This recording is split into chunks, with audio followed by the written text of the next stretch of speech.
Welcome to the online study. We will have the explanation of lesson number 4 in the Kingdom of Fools, written by A.K. Ramzanujan. Let's have the details about this author. A.K. Ramzanujan was the Indian poet and scholar of Indian literature who wrote in both English and Kannada language. Ramzanujan was a poet, scholar, translator, playwright.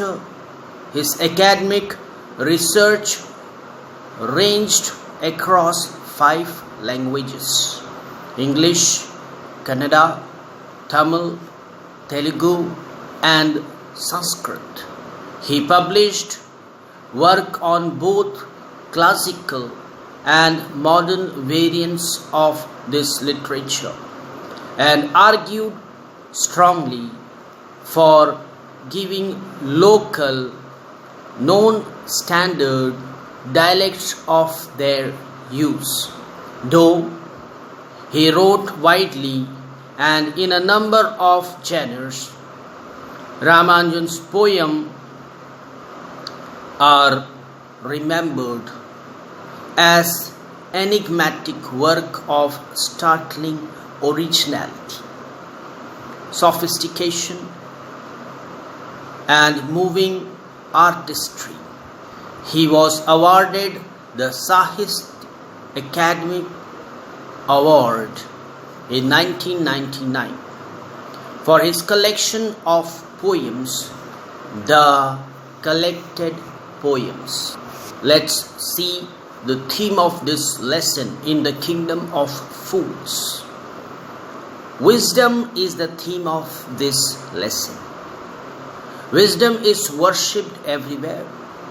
When foolishness is our greatest enemy, with the help of wisdom, we can make a difference between right and wrong.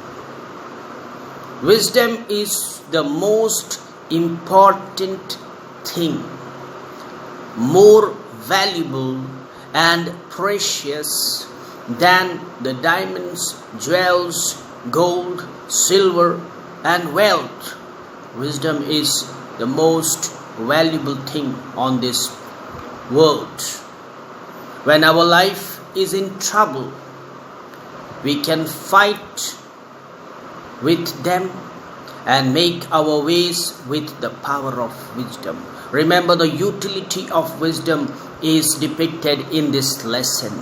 When we fall prey to the circumstances, when we fall prey to the problems or the troubles of our lives, we can overcome them by using the power of wisdom. It lives within us and never dies. Even if we leave this world, obviously the wise people are worshipped everywhere.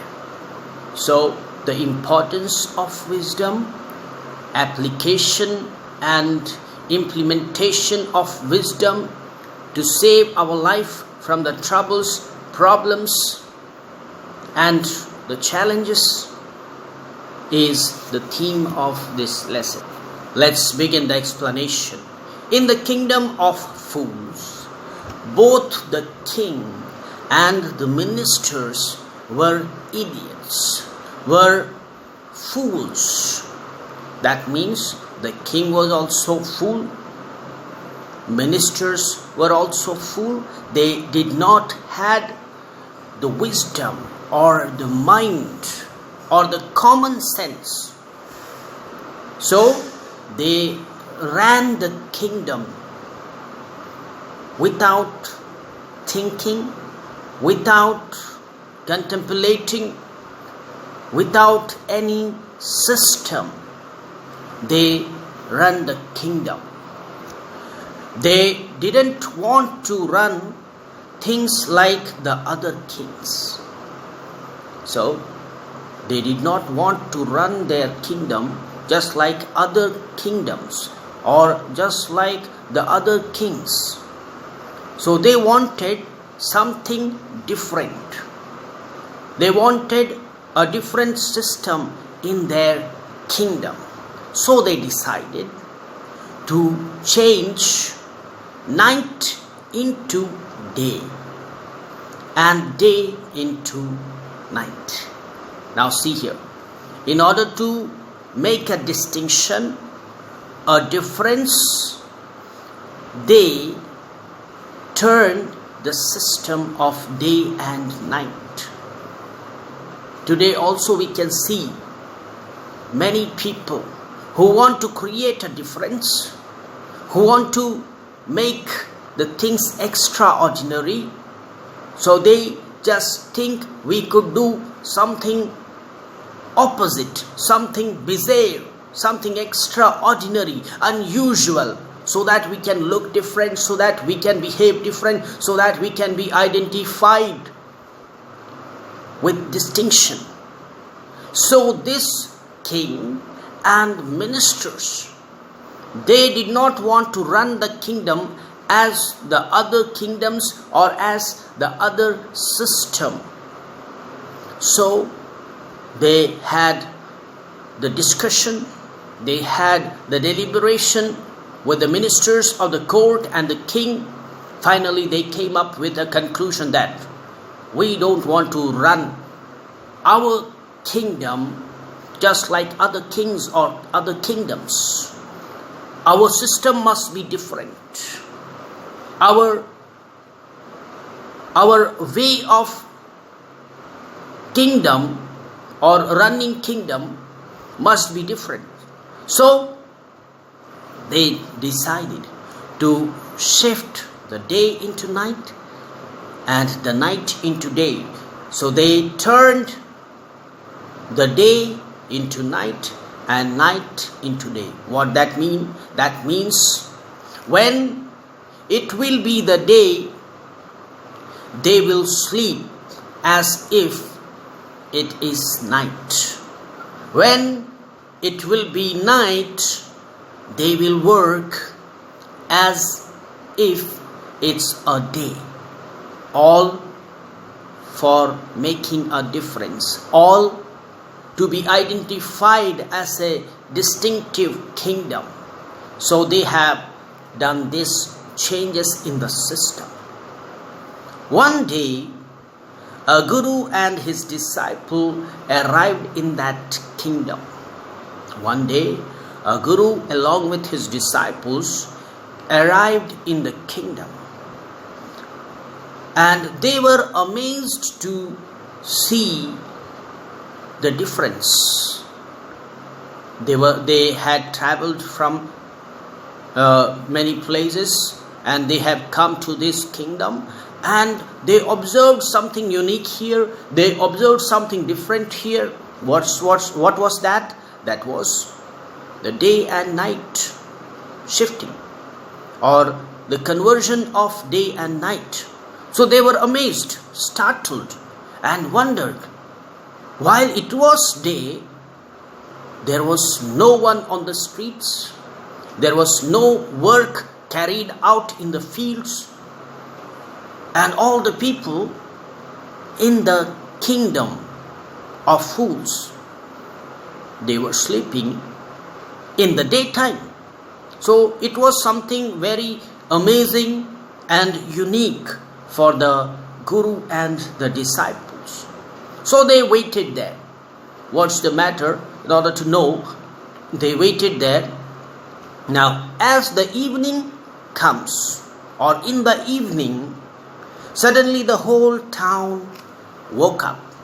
Suddenly the whole town woke up. People began to come out of their houses, and as the darkness increased, they began to do their works. They began to plow their fields. They began to open the market. They began to do their activities or work. Now this was more surprising. This was something very extraordinary that the guru and the disciples observed. The disciples of the Guru, they were hungry. I think they could have traveled so many distance, and they were tired and exhausted, and they felt hungry. And in the evening, the market was open, the shops were open. So they thought to go to the market and shop in order to buy victuals, in order to buy food for them. When they reached the shops, when they reached the market, they were astonished. They were shocked. Why? One more surprise. One more amazement is awaiting them. That in the market, in the shops, all the things were sold at one price. To their amazement and astonishment, they found that everything cost the same. No price difference. Everything they can buy in the same cost. Now this was more astonishing. They were delighted, but the Guru decided to leave the place as soon as possible. Now see here, the disciples, they thought that it is very good for them to buy many things at the same price, at the same cost. So they were delighted. They found it an opportunity to buy edible things, to buy food and victuals, because it cost the same. They were delighted, and they might have thought that this is a good place where we can survive easily. They might have thought that this is a very nice place where all the things cost same and we can have plenty of things in that same cost. It is very easy for their survival, and they can survive comfortably over in the kingdom of food. But the Guru, he realized something wrong there. He realized that this place is not safe for them to live in. Guru realized that something is wrong in the kingdom of food, in this kingdom. Then he said to his disciple, we must leave this place. We are not supposed to live in this place. There is something wrong in this place. We must leave this place as soon as possible, because this kingdom is the kingdom of fools, and anything could happen there. Kingdom of fools, anything can happen to them. They can fall into any danger. Any mishappening would overcome them, and some misfortune can fall on them at any time. But the disciple wanted to stay there and enjoy the cheap food. But the disciples, they seems to be adamant and reluctant to leave the place, because they found the food cheap in the shops. So they did not want to leave the kingdom of fools. At the last, Guru, he left the kingdom of fools, while his disciples stayed in that kingdom of fools, enjoying the food, cheap food, which was available in the shops. They were delighted for their easy life. They were delighted that they can live comfortably in the kingdom of fools. But the Guru left the place. One night, a burglar was killed when a wall fell on him while he was sneaking in at a merchant's house. See here, this is an incident that happens in the kingdom of fool. One night, a burglar, a thief, when he was stealing or when he was sneaking into the house of a merchant, he was killed. How he was killed? When he was entering into the house, the wall of the house fell on him, and thus he was died, thus he was killed. His brother, the thief's brother, he went to the king and complained against the merchant for having built a weak wall which fell and killed his brother. Now see here, the thief, he went to steal. He broke in the house in order to steal, but he was killed because the wall fell on him. Now his brother, he went to the king and registered a complaint against the merchant, saying that his innocent brother was killed due to the weak wall constructed by the merchant. In other words, the merchant could have built a strong wall, otherwise his brother would have not died. So he registered a complaint against the merchant for having built a weak wall which fell and killed his innocent brother while he was doing his job. The king summoned the merchant and told him all the matter, and the investigation was made. The merchant, he came in front of the king, and then he pleaded before the king that, "O king, it is not his mistake that the wall was being built weak. It is the mistake of the bricklayer. The one who laid the brick, one who made the wall, should be responsible for the construction of weak wall. Hence, it is not the fault, it is not the mistake of the merchant. So he is not the culprit, he is not the criminal who should be held responsible for the murder of an innocent thief." Hearing this type of defense from the merchant, the king ordered to call the bricklayer. The bricklayer comes into the court, and he was blamed of making weak wall, but the bricklayer had a different version of defense. What was that?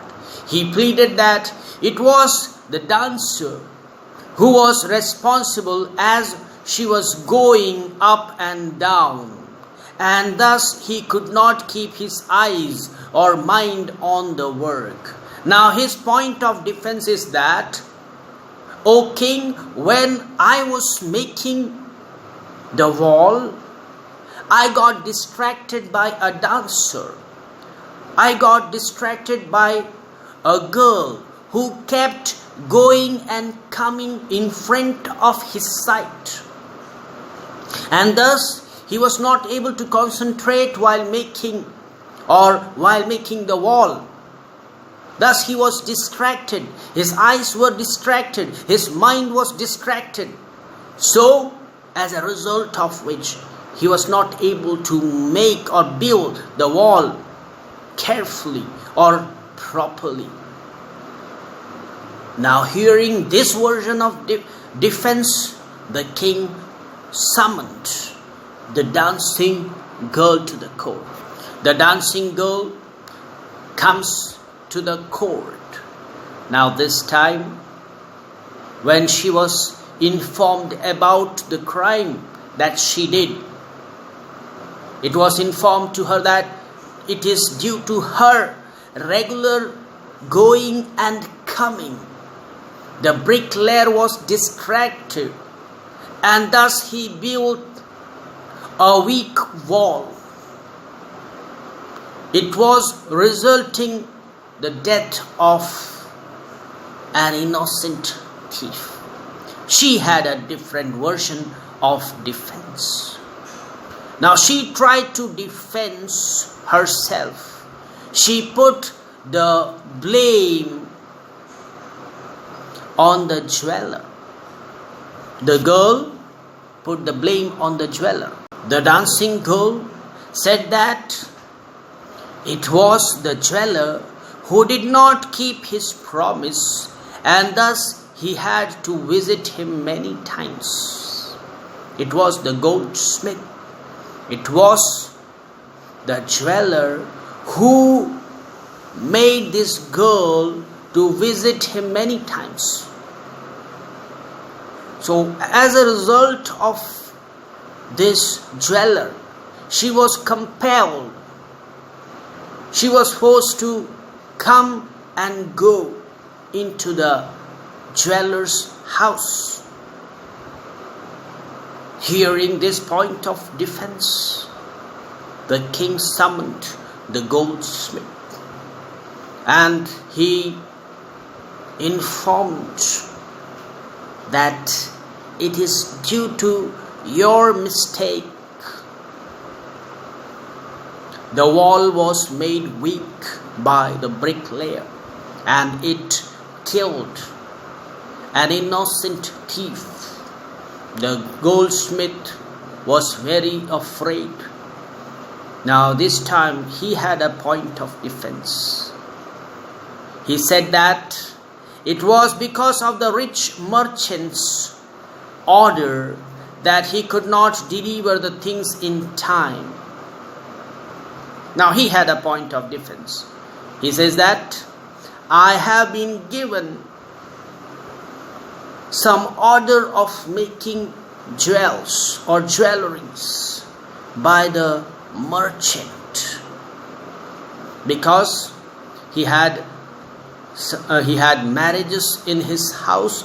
So he ordered the goldsmith to prepare to make jewelries, and that work was large enough. So this goldsmith was involved in making the jewelries for the merchants, as a result of which he was not able to complete the work of this dancing girl on proper time.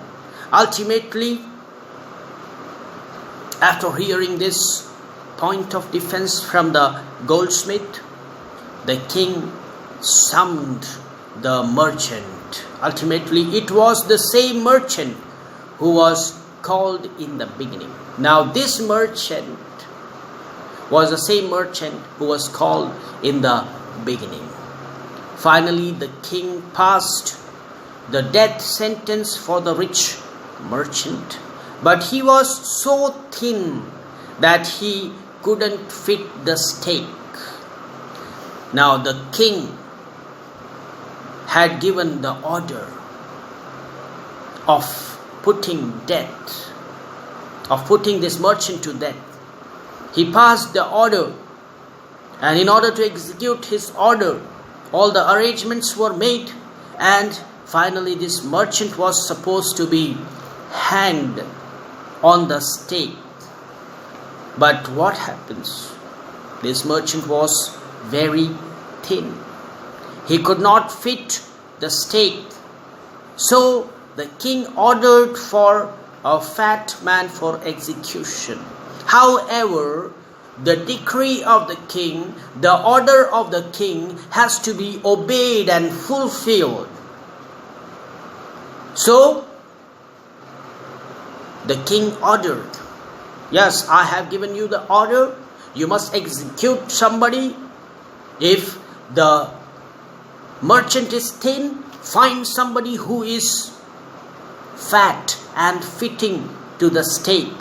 The soldiers caught the disciples who had become fat by eating a lot.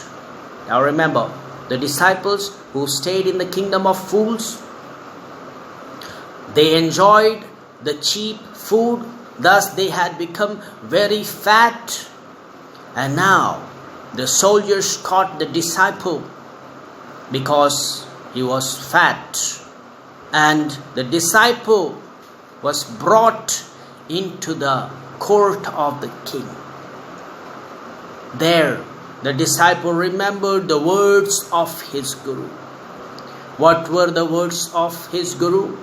This is the kingdom of fool. You may not know what would happen to you the next moment. You can be a prey of trouble. You can be a victim of trouble or any misfortune, since this is the kingdom of fool. Anything could happen there. Now, this disciple regretted for staying in the kingdom of fool. He regretted, he remorsed that, oh, I could have heard and obeyed the words of my guru. He prayed for his help. And the wise guru, who had supernatural power, he heard his prayer. He heard the prayer of his disciple. The guru came into the kingdom of fool.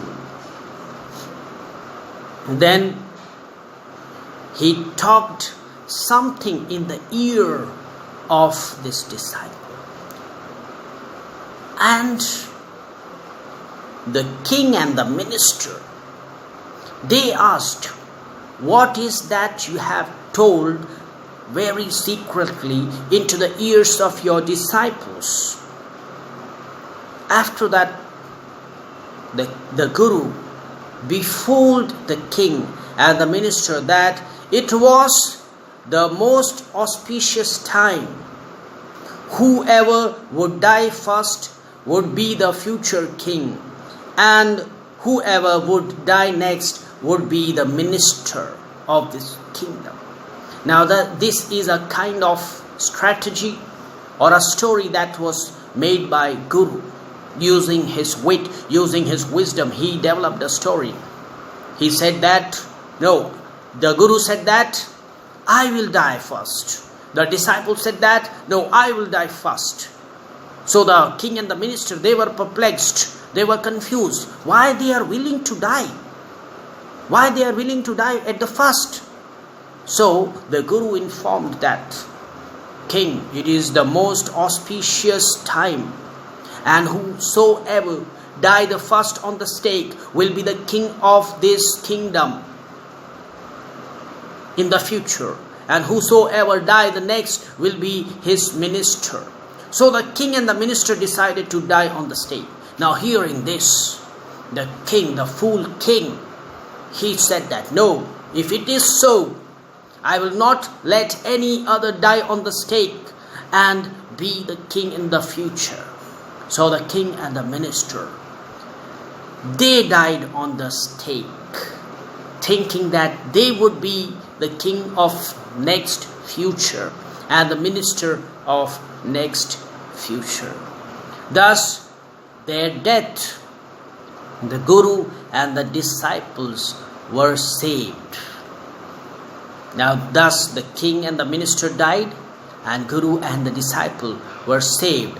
The people of the town begged them to be their king and the minister. After the death of the king and the minister, there are no ministers. There is no king over the kingdom of fools who could lead the kingdom. So they pleaded and requested this guru and disciple to stay in their kingdom and rule over them as king and minister. They agreed to it and announced that now the day would be a day and the night would be the night, and people could get nothing for a single cost. They agreed to it. They reversed the system again, that the day would be the day and the night would be the night, and nothing will be sold in the kingdom of fool in the same cost, at the same cost. This is how the guru who held wisdom, discretion, understanding befooled the king, and the minister saved his disciple. Wisdom will save you. Discretion will save you from the problems and troubles. Therefore, wisdom is the most important thing and valuable thing than the wealth, power, and strength.